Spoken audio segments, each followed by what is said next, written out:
ETF index mutual funds నేర్చుకుని stock మార్కెట్లో రాణించాలనుకుంటున్నారా? వెంటనే ఈ నెంబర్కి కాల్ చేయండి. ఒక చిన్న డౌట్ ఏంటంటే మనం ఎవరికైనా కాల్ చేస్తున్నప్పుడు ఈ మధ్య కాలంలో చాలా మంది ఇస్తున్న కంప్లైంట్ ఇది. ఎవరికైనా కాల్ చేస్తే వేరే వాళ్ళ అసలైన వ్యక్తి ఎవరైతే మనం ఫోన్ చేస్తున్నాం వాళ్ళు కాకుండా వేరే ఎవరో లిఫ్ట్ చేయటం, ఎవరో మాట్లాడడం, ఆ ఫోన్ అక్కడికైతే కట్ అయిపోవడం. మళ్ళీ కాల్ చేస్తే నార్మల్గా మనం చేసే పర్సన్కే కనెక్ట్ అవుతుంది. అంటే ఇలాంటివన్నీ ఎందుకు జరుగుతున్నాయి? అంటే ఫోన్ హ్యాక్ అయితేనే ఇలాంటివి జరుగుతాయా? ఇక్కడ మనకి నెట్వర్క్ సంబంధించిన ఏదైనా ఇష్యూస్ ఉన్నప్పుడు ఇలాంటి జరిగే స్కోప్ అనేది ఉంటుంది. అంటే మనం కాల్ చేసినప్పుడు నెట్వర్క్ ఇంటర్ఫిరెన్స్ ఉన్నా కావచ్చు, టెలికాం టవర్స్ మీద ఉండే బర్డెన్ వల్ల కావచ్చు, ఇలాంటి సందర్భాలు మనకి ఈ విధంగా జరిగే స్కోప్ ఉంటుంది. సో డెఫినెట్‌గా ఏంటంటే అది ఫోన్ హ్యాక్ అవ్వటం అయితే కాదు. సో వెంటనే ఎందుకంటే గతంలో క్రాస్ టాక్ అని చెప్పేసని మనకి టెలిఫోన్ లైన్స్ అనేది మనం ఒకళ్ళకి కాల్ చేస్తే వేరే వాళ్ళ మాటలు వినపడటం అలా జరుగుతూ ఉండేది. సో ఇప్పుడు కూడా సేమ్ ఆ టైప్ ఆఫ్ నెట్వర్క్ టవర్స్ మీద ఓవర్‌లోడ్ కావటం వలన సో ఈ ఇంటర్ఫిరెన్స్ అనేది జరుగుతూ ఉంది. సో దానికి మన ఫోన్ హ్యాక్ అయిందని భయపడాల్సిన అవసరం అయితే ఏమీ లేదు. సో డెఫినిట్‌గా మన మీద ఎవరు స్పైయింగ్ పెట్టట్లేదు. మన డేటాని గాని లేకపోతే మా నిఘా గాని ఏమీ జరగట్లేదు. సో ఈ విషయంలో అయితే భయపడాల్సిన అవసరం లేదు. యెస్. కొంతమంది చాలా వరకు కంప్లెయింట్స్ ఇచ్చినప్పుడు మేము కూడా కొన్ని వినున్నాం సార్. సో అంటే టెక్నికల్‌గా కంప్లీట్‌గా నాలెడ్జ్ ఉన్నవాళ్ళైతే అవగాహన మాకు కల్పిస్తారు కాబట్టి మీకు ఆ క్వెషన్ అడుగుతున్నాం. సడెన్‌గా మా ఫోన్ కెమెరా ఆన్ అయిపోతూ ఉంటుంది. బ్లూటూత్ ఆన్ అవుతూ ఉంటుంది. ఇలా జరిగిపోతుంది సడెన్‌గా. ఎందుకు ఇలా అవుతున్నాయి? మేబీ ఇదేమైనా మేజర్ ప్రాబ్లమ్ అయ్యే ఛాన్స్ ఉందా? హ్యాక్‌కి గురైందా అని అడుగుతున్నారు చాలామంది. సో దీనికి సార్? ఇప్పుడు మీ ఫోన్‌లో ఒక అప్లికేషన్ ఇంతకుముందు మనం అనుకున్నట్లుగా నేను ఒక హ్యాకర్‌నే అనుకోండి. నేను ఒక యాప్ తయారు చేశాను అనుకోండి. మిమ్మల్ని ఏదో ఒక పద్ధతిలో మీకు డైరెక్ట్‌గా చెప్పో లేకపోతే గనక మిమ్మల్ని ఇలా ఇంతకుముందు చెప్పినట్లు ఒక యాడ్ లాగా చూపించేసి మీ చేత నా యాప్ ఇన్‌స్టాల్ చేయించాననుకుంటే, మీరు ఇన్‌స్టాల్ చేసేటప్పుడు కెమెరా, మైక్రోఫోన్ ఇలాంటి అన్ని పర్మిషన్స్ ఇచ్చేసేస్తారు నా యాప్‌కి. యెస్. ఇప్పుడు వన్స్ ఒక్కసారి మీ ఫోన్‌లో ఒక యాప్ వచ్చిన తర్వాత, ఇక నుంచి ఎప్పుడు కావాలన్నా కూడా నేను ఆ సెన్సార్స్‌ని యాక్సెస్ చేయగలుగుతా. మీ మైక్‌ని యాక్సెస్ చేయగలుగుతా. మీ లొకేషన్ యాక్సెస్ చేయగలుగుతా. ఇలాగ చేయగలుగుతా. సో అలాంటప్పుడు డెఫినిట్‌గా మీకు తెలియకుండా మీరు జస్ట్ అలా కూర్చొని వర్క్ చేసుకుంటా ఉన్నారు. తెలియకుండా మీ కెమెరా ఆన్ కావచ్చు.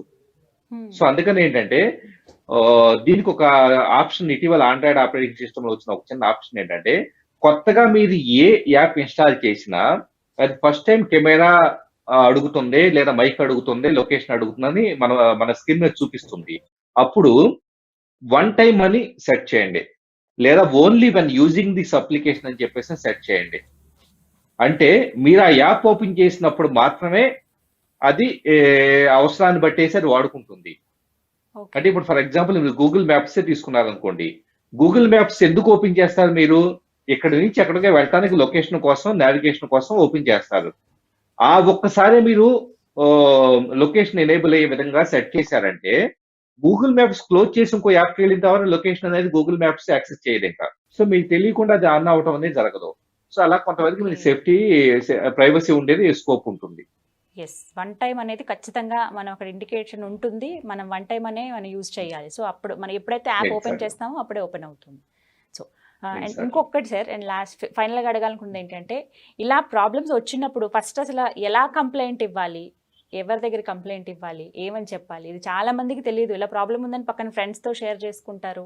లేకపోతే ఎవరో ఒకళ్ళకి చెప్తూ ఉంటారు తప్ప, మెయిన్ ఎవరికి కంప్లెయింట్ ఇస్తే ఈ ప్రాబ్లమ్ సాల్వ్ అవుతుందంటారు ఇలాంటివి? అంటే ఎలాంటి అప్లికేషన్స్ పరంగా వచ్చే సమస్యలకి నిజానికి కంప్లెయింట్ ఇవ్వటం ద్వారా వచ్చే సొల్యూషన్ ఏది ఉండదు. ఇంకొకటి పోలీస్ స్టేషన్‌కి వెళ్ళినా గానీ ఎక్కడ కేసెస్ అనేది తీసుకోరు. ఎందుకంటే మీరు ఆ యాప్ మీరు ఎందుకు ఇన్‌స్టాల్ చేసుకున్నారు? దానివల్ల ప్రమాదం ఉంటుందనో మీకు తెలుసు కదా! అని మిమ్మల్నే బ్లేమ్ చేస్తారు. సో డెఫినిట్‌గా ఏంటంటే యాప్స్ అనేది మనం జాగ్రత్తగా ఉండాలి తప్పించేసి ఎక్కడ కంప్లెయింట్ ఇస్తే దానికి ఎందుకంటే యాప్స్ ఏమున్నాయి? అవి ఎలా డేటాను మిస్‌యూజ్ చేస్తున్నాయి అన్న దాని మీద ఎలాంటి ఫ్రేమ్ వర్క్ అనేది సెంట్రల్ గవర్నమెంట్ స్థాయిలోనే లేదు. అంటే ఇండియాలో పనిచేస్తున్న అప్లికేషన్స్ వాటి పనితీరు కోట్లాది అప్లికేషన్స్ ఉంటే గనక అవి ఎలా పనిచేస్తున్నాయి, యూజర్ల డేటాను ఎలా దొంగిలిస్తున్నాయి అన్న దాని మీద ఎలాంటి పర్యవేక్షణ గవర్నమెంట్ నుంచి లేదు. అలాంటప్పుడు ఒక లా కావచ్చు, అంటే ఒక చట్టం కావచ్చు, అలాగే రెగ్యులేషన్ కావచ్చు లేనప్పుడు మనం ఎక్కడైనా కంప్లెయింట్ చేసినా కూడా పోలీసులు గాని ఎవరు ఏమి చేయలేరు. సో డెఫినిట్‌గా మన జాగ్రత్తలో మనం ఉండటం. ప్లస్ వన్ మోర్ థింగ్ ఏంటంటే ఏదో మంచి ఫోన్ కొనుక్కుంటున్నాం అని చెప్పేసని గొప్పగా అందరి ముందు చూపించుకోవటం, ఫోటోలు చూపించుకోవటం అని కాకుండా, సింపుల్‌గా మీరు సెక్యూరిటీ ప్రైవసీ గురించి కొద్దిగా అవగాహన పెంచుకుంటే ప్రతి ఒక్కళ్ళు ఇలాంటివి ఏ సందర్భంలో ఎలా జాగ్రత్తగా ఉండాలన్నదే అర్థమైపోతుంది. ముందు ముందు డెఫినిట్ గా మీ డేటా మిస్యూజ్ అయ్యే స్కోప్ అనేది ఉండదు. డేటా మిస్యూజ్ అవ్వదు. కానీ సార్ ఇంకొకటి క్వెషన్ ఏంటి అని అంటే, ఇప్పుడు మేము ఏదైనా మామూలుగా ఒక ఫోన్ అనగానే మన పర్సనల్ డీటెయిల్స్ అంతా మనం అందులోనే ఉంటుంది. మన మెసేజెస్ కావచ్చు, మన కంపెనీకి సంబంధించిన విషయాలు కావచ్చు, పర్సనల్వి ప్రతి ఒక్కటి. సో అవి మనం సేఫ్ అండ్ సెక్యూర్గా ఉంచుకోవాలంటే ఏంటంటారు? మెయిన్ స్టెప్స్ ఏంటి అసలు? దీనికి సంబంధించి ఏమన్నా యాప్ ఉందా? మన ఫోన్ ఇప్పుడు లాక్ ఎలా చేసుకుంటాము, అలా ఏదైనా మన పర్సనల్ డేటా అంతా లాక్ అనేది ఏమైనా యాప్ ఉంటుందంటారా? వాస్తవంగా సామ్సంగ్ ఫోన్స్ కి సెక్యూర్ ఫోల్డర్ అని చెప్పేసి సెక్యూర్ ఫోల్డర్ అని ఒక ప్రత్యేకమైన అప్లికేషన్స్ కొన్ని ఫోన్స్ లో బై డిఫాల్ట్ ఉంటుంది. కొన్ని ఫోన్స్ కి సామ్సంగ్ సెక్యూర్ ఫోల్డర్ అని చెప్పేసి యాప్ ఇన్స్టాల్ చేసుకోవచ్చు. మిగతా కంపెనీల వాళ్ళు కూడా దాదాపు అలాంటి అప్లికేషన్ అంటే ఒక సపరేట్ ఒక లాకర్ లాగా బ్యాంక్ లో మనకు లాకర్ ఎలా ఉంటుందో దాన్ని అలా కన్సిడర్ చేయొచ్చు. సో దాంట్లో ఏంటంటే మీ కీలకమైన photos, videos at the same time me text మెసేజ్లు అంటే ఇప్పుడు బ్యాంకులో debit card, credit card data ఇలాంటివి ఏమైనా ఉన్నాయి అనుకోండి, కార్డు నెంబర్లు ఇలాంటివి. సో దాంట్లో సేవ్ చేసుకోవచ్చు. వన్స్ సేవ్ చేస్తే కేవలం కరెక్ట్ పాస్వర్డ్ ఎంటర్ చేస్తే మాత్రమే మీకు యాక్సెస్ ఉంటుంది. ఒకవేళ మీరు పాస్వర్డ్ అనేది కరెక్ట్ గా ఎంటర్ చేయకపోతే కనుక ఆ డేటా ఎవరో ఓపెన్ చేయలేరు. ఒకవేళ పోలీస్కి వెళ్ళినా కూడా వాళ్ళు ఓపెన్ చేయలేరు. అది పూర్తిగా లాస్ట్ అయిపోతుంది. సో అంత సురక్షితంగా ఉంటుంది. ఇలాంటి వరకు సెన్సిటివ్ డేటా, ముఖ్యమైన డేటా వచ్చేటప్పటికి దాంట్లో సేవ్ చేసుకోవడం ద్వారా కొంతవరకు రక్షణ పొందొచ్చు. అంతే తప్పించేసి నార్మల్ గా ఫైల్ మేనేజర్ లో, మెమరీ కార్డ్ లో కానీ లేకపోతే ఇంటర్నల్ మెమరీలో కానీ డైరెక్ట్ గా సేవ్ చేస్తే మాత్రం కరెక్ట్ కాదు. ఈ సెక్యూర్ ఫోల్డర్ అనే ఆప్షన్ మెమరీ కార్డ్ లో సేవ్ కాదు, కేవలం ఇంటర్నల్ మెమరీలోనే స్టోర్ అవుతుంది. కాబట్టి ఇది ఎన్క్రిప్ట్ అయి ఉంటుంది కాబట్టి ఆ డేటా చాలా సురక్షితంగా ఉంటుంది. సో మీ పర్సనల్ డేటా మొత్తాన్ని ఏదైనా డాక్యుమెంట్లు కానీ, ఇంపార్టెంట్ డాక్యుమెంట్లు అలాంటివంతా కూడా దాంట్లో సేవ్ చేసుకోవచ్చు. అయితే శ్రీధర్ గారు, ఇక్కడ ప్రతిసారి రేజ్ అవుతున్న క్వశ్చన్ ఒకటే, మన ఫోన్ ఎంత భద్రంగా ఉంది? ఫోన్ మన చేతిలో ఉన్నది నిజమే, కానీ మన లైఫ్, మన పర్సనల్ డేటా అంతా మన దగ్గరే ఉందా అనేది ఎప్పటికీ క్వశ్చన్ మార్క్గానే కనపడుతోంది. అసలు మన మొబైల్స్లో డేంజరస్ యాప్స్ ఏంటి సార్? అంటే ఇప్పటికైనా సరే మనకు క్లారిటీ రావాలి, ఎలాంటి యాప్స్ ఉంటే మంచిది, ఎలాంటివి లేకుండా ఉంటే మంచిది ఫోన్లో? సహజంగా మీకు ఫేస్బుక్ కావచ్చు, బాగా పరిచయం ఉన్న అప్లికేషన్స్ మాత్రమే ఇన్స్టాల్ చేసుకోండి.